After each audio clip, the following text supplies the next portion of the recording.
Yun, for today's video mga minsan, ayan, magpipishing na naman tayo ulit dito sa dati-dating spot, dito sa may gilid ng bahay ulit.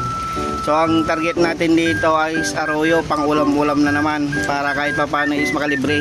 So ayan yung sitwasyon ngayon dito sa bayan ng Bani, dito sa may amin. Gawa nga ng, ayan, tuloy-tuloy yung buhos ng ulan, medyo bahana.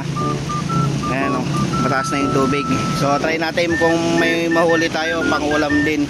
Sana makakuha tayo ng Taiwan at dalag na may dagdag, kasi yun din yung target ko rin eh.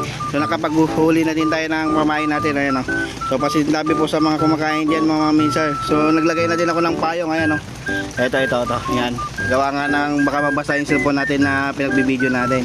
Ayun, start na tayo mga bossing. So dyan ulit tayo magpipishing. Dyan natin lalagay.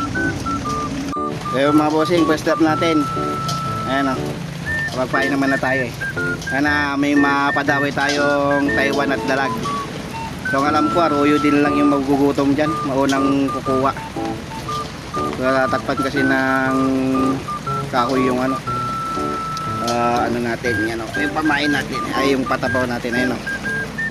Taas natin. Yan. May mahuli tayo. So standby lang mga maminsar. Tingnan nyo mga maminsar. Galing ng aso ko, lumalangoy, ayun o. Oh. Diba? Habang nagpipishing tayo, huwag lang lumangoy sana dito sa part natin. Mabubulabog yung isda.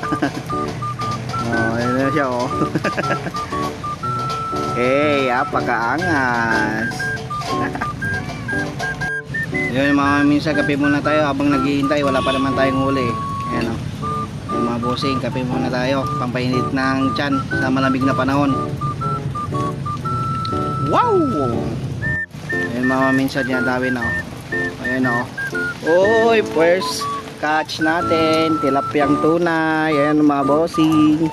Oh, tilapyang tunay. Hey. So yan lang mga maminsir. Sana magustuhan nyo itong video na ito. Pabakasan na din mga maminsir para lahat ng followers natin mapunta sa inyo. Peace out.